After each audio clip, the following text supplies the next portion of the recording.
ইফতারের দোয়া আমরা অনেকেই পারি না। অনেকে সারাদিন রোজা রাখার পরে কিভাবে ইফতারের দোয়া পড়তে হয় সেই বিষয়টা আমরা অনেকে জানিও না, পারিও না। বাবা, আমি আপনাকে বলছি, শুনেন, যদি আপনি না পারেন তাহলে এতে কোনো সমস্যা নয়। ইফতারি যে আপনার জন্য হারাম হয়ে যাবে বিষয়টা কিন্তু এমন না। দোয়া পড়লে আল্লাহ পাক এতে করে এ খাবারের ভিতরে আমার আল্লাহ বারাকা নাজিল করে দিবেন, রহমত নাজিল করে দিবেন। আল্লাহ পাক আপনার অভাব অনটন এই মাসনুন দোয়াগুলার দ্বারাতে আমার আল্লাহ দূর করে দিবেন।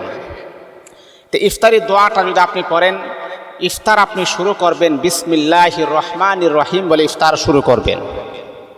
ইফতার আপনি শুরু করবেন, ইফতার খাওয়ার পরে আপনি দোয়া পড়বেন, জাহাবাজ জামা ওয়ামতাল্লাতিল উরুক ওয়াসাবাতুল আজরু ইনশাআল্লাহ।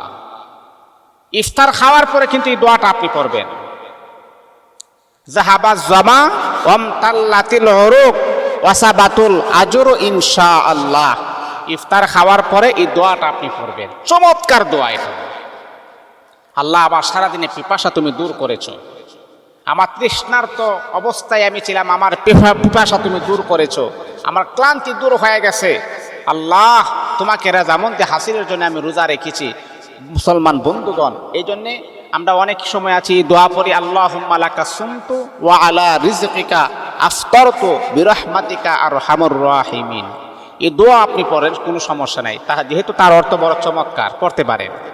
এই জন্যে মুসলমান বন্ধুগণ, ইফতারের দোয়া পড়তেই হবে না, বিষয়টা কিন্তু এমন না। আপনি বিসমিল্লাহ বলে খাবার শুরু করলে আল্লাহ আপনাকে খাবারে বরকত দিবেন, কিন্তু এই মাসনুন দোয়াগুলা যদি আপনি পড়েন তাহলে এটার জন্য অনেক ফায়দা, অনেক উপকার হয়। এই খাবারের ভিতরে আল্লাহ প্রদত্ত নিয়ামত আমার আল্লাহ ভরপুর করে রেখেছেন।